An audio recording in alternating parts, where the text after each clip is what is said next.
Hello, everybody. Happy Hanukkah, everybody. Happy final day of Hanukkah. So, I'm going to start off with something that's not in my department, but I get asked about every single time, which is how many people are there? So, we're going to drill down, but there are right now in the entirety of the building 265 residents total of everybody in the building. 87 of them are in Oakview and Fountain View, and 178 are in skilled nursing. So, that's everybody in the building. Now, as far as Jewishly identifying residents, we have 72 in the building at the moment, and that's a percentage. Let's see, where is that?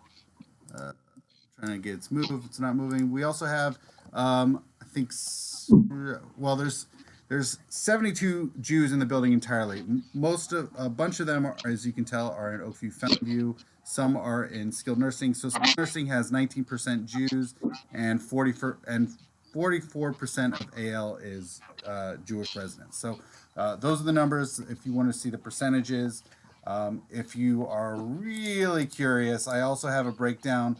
37% of Fountain View is Jewish, 51% of Oakview is Jewish, 27% of Cherry is Jewish, 4.5% of rehab is Jewish, and 32% of long-term care are Jewishly identifying residents. So that's you really want to get down to the numbers. But the simplest thing to remember is there are currently 72 Jewishly identifying residents in the building at this moment. Okay, so those are the census numbers, since I know everybody's always curious about that.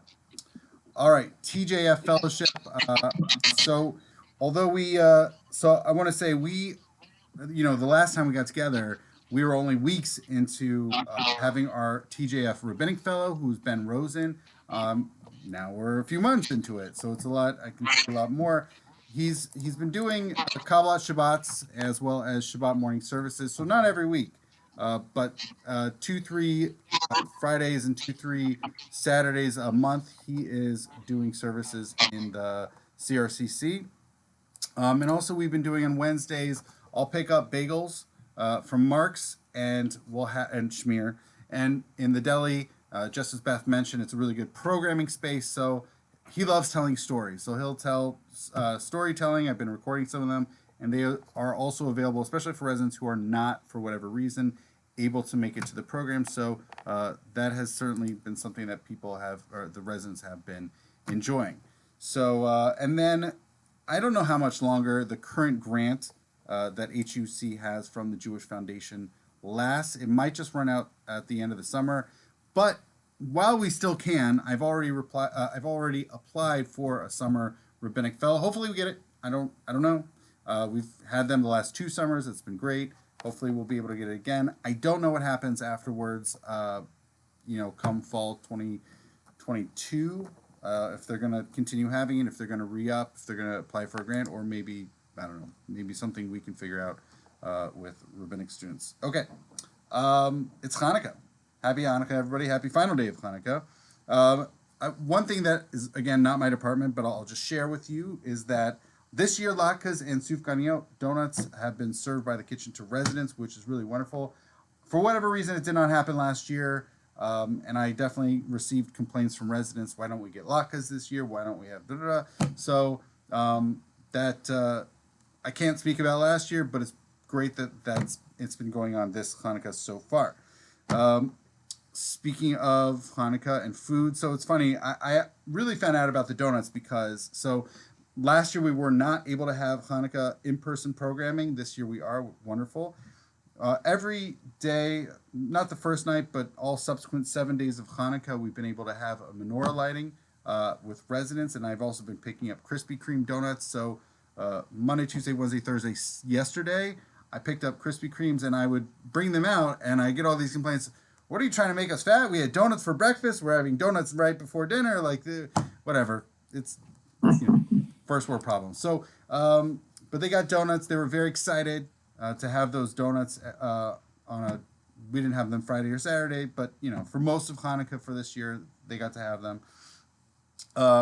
So for the menorah lighting, we had different rabbis come in each different day. So here you can see this is Rabbis Yair Walton and Ben Scheidel. This is a week ago We also had Rabbi Tamasho, we had Rabbi Bernard, we've had other rabbis throughout this week, which is really great to have them come in. Especially some of these rabbis really have not been in since prior to COVID, and that was great. Some of them have brought kids. So, for instance, Rabbi Tamasho brought kids also on Saturday.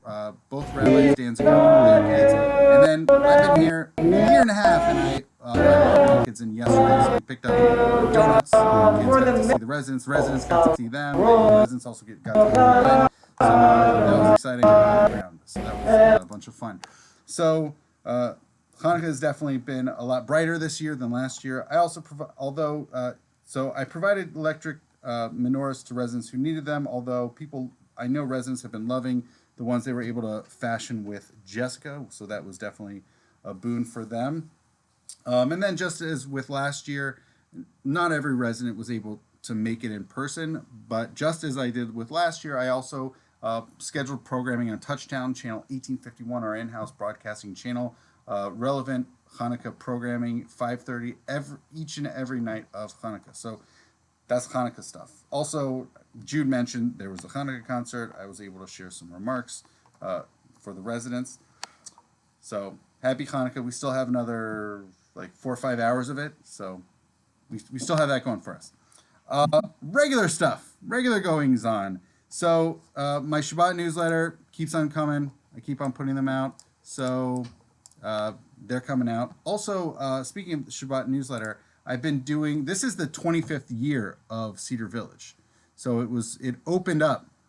Yes, as Nina says, it was lit this year. So this March 1997, Cedar Village officially opened its doors. We are in the 25th year of Cedar Village, and so a regularly recurring column featured in the Shabbat newsletter has been history, Cedar Village history. So I've been digging up, uncovering some history. So if anybody has any things that they would like to share, would love to hear them.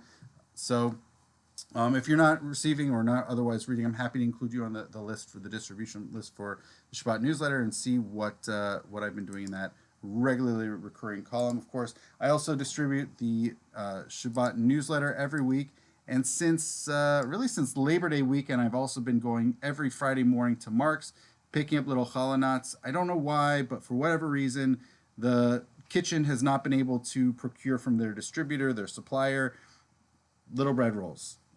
It's not an obscure food item, but here we are. So every Friday I go and I pick up little challah nuts, and the residents have been incredibly appreciative of that. So we have that. 1851 programming continues for Shabbats, especially, which is, and I never know from week to week whether we're going to have no programming available or what. You know, it's interesting. I mentioned with Ben. So every Wednesday I go to Mark's and I pick up bagels, and you know, Jude, Beth, Jessica's all mentioned the topsy. Who knows what's going to happen from week to week. So these are on Wednesdays, and there was one Wednesday a few weeks back where our morning managers meeting, I said, "Oh, we're having this today," and then Mike chimes in, "No, we're not. We're going into all programs being suspended." So I had to cancel that for the day, and you know, all the programs for the next couple weeks. So this week, when I announced that in the morning managers meeting, it was the first time in a few weeks. I approached it with trepidation. I didn't know if we were going to go, because I know that Delta's on the rise in the Midwest, and also we've had some positives here. So I approached it with trepidation, half expecting that Mike's saying, "Nope, no programs," but we were able to have that week. Once again, residents were very appreciative. Ben also shared, in addition to sort of some regular storytelling, but also some Hanukkah-related items as well. Kabbalah Shabbat stuff and Shabbat programming have basically gone on when we can. And so we just had this past Friday, we had Claire Lee on piano and Gaina Basson on violin, which was really lovely. It was a really lovely concert. And as Jude already mentioned, we're going to have Jude along with Arena this week. So back-to-back weeks with musical performances for the residents for Kabbalah Shabbat. So that's all really exciting stuff. I mentioned the Bagels with Ben. I did a couple of Jewish practices classes prior to everything being shut down, which I'm going to resume come January. So those are our regular goings on. Of course, you know, we had Jessica mentioned that we were able to do our 10th Village Arts Insights video since the last time we've come together as a Harkavy committee meeting. So we did it at the Under One Roof exhibit that the Meyerson JCC did. So you're welcome to check that out. And another very special thing, which was funded by this august committee, which was we had I think we called it music. I don't know, music and bagels with JHC. So Nina came. We had for the very first time ever in Cedar Village's history, we had the Mark's Bagels truck, their food truck, come out, and residents were able to order what they would like. And then Nina performed a bit of outside musically, and then she came in and was able to speak about what Jewish Home in Cincinnati provides to residents and what they can provide, and also what they can't, but also fielding, questions, comments, concerns, and so forth from the residents. So that was a really lovely event. And also we talked about the Hanukkah concert. So that's some of the stuff that we've got going on here. So any questions? Rabbi? Yeah. Can you hear me? Thank you for the report. Very, lots of information and also entertainingly given to us. So thank you. Who pays for the challah knots and the Krispy Kreme and the bagels and all that stuff? It's a great question. That would be the Jewish Home of Cincinnati. Thank you, Cincinnati, for providing the funding for Jewish life here at Cedar Village. All Jewish life and programming at Cedar Village are thanks to JHC. So thank you so much.